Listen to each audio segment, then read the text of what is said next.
हाल ही में मध्य प्रदेश में वल्चर यानी गिद्धों की ग्रीष्मकालीन गणना का कार्य पूरा किया गया। गिद्ध जिनका हमारे पारिस्थितिकी तंत्र में खास योगदान है और वे हमारी धरती को स्वच्छ बनाए रखने में भी मुख्य भूमिका निभाते हैं। इस गणना के उद्देश्य और प्रासंगिकता पर चर्चा करने के लिए हमारे साथ हैं वन विहार भोपाल के संचालक भारतीय वन सेवा के अधिकारी श्री विजय कुमार। गिद्ध जो है पूरी इकोलॉजी का, पूरे एनवायरनमेंट का एक अभिन्न अंग है, क्योंकि ये वो प्रजाति है जो एनिमल्स हैं वो जब मर जाते हैं तो उनके कर्कश पे फीड करते हैं।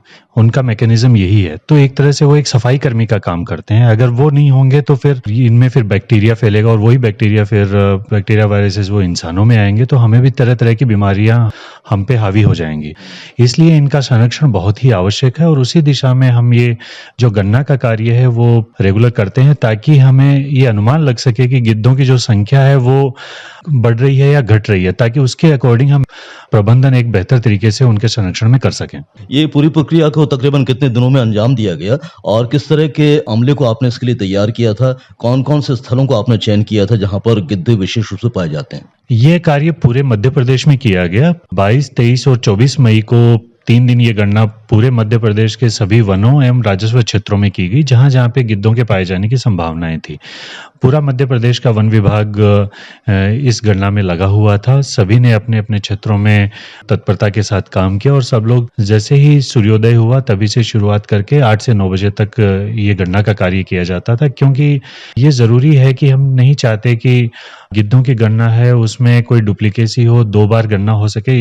इसीलिए वो अर्ली मॉर्निंग का समय चुना जाता है जब गिद्ध बैठे होते हैं, क्योंकि जैसे धूप खिलती है 8-9 बजे के बाद गिद्ध उड़ने लगते हैं, तो वो एक स्थान से दूसरे स्थान पे पहुंच सकते हैं और उनकी गणना में डुप्लीकेसी हो सकती है। तो उसको हटाने के लिए अर्ली मॉर्निंग ही ये गणना की जाती है, तो और केवल बैठे हुए गिद्धों की ही गणना की जाती है। विजय कुमार जी, तकरीबन कुल संख्या कितनी निकल कर सामने आई गिद्धों की मध्य प्रदेश में?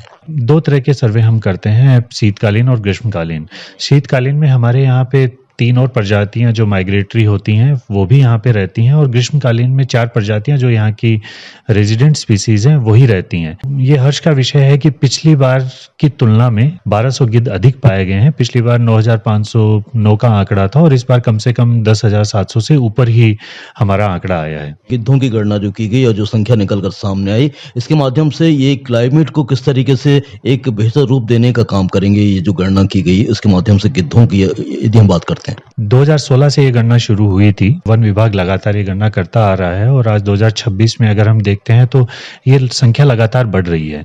निस्संदेह कह सकते हैं कि उसके संरक्षण में बहुत ही अच्छा कार्य हुआ है। हम एक एक जगह को मॉनिटर करते हैं, एक एक लोकेशन पे देखते हैं। अगर गणना में साल या 2 साल में कमी आती है तो हम उसके कारणों का पता करते हैं। गिद्धों के लिए सबसे बड़ी प्रॉब्लम जो इनकी संख्या में कमी आई थी 90s और 2000 के आसपास, उसका सबसे बड़ा कारण था डाइक्लोफेनेक।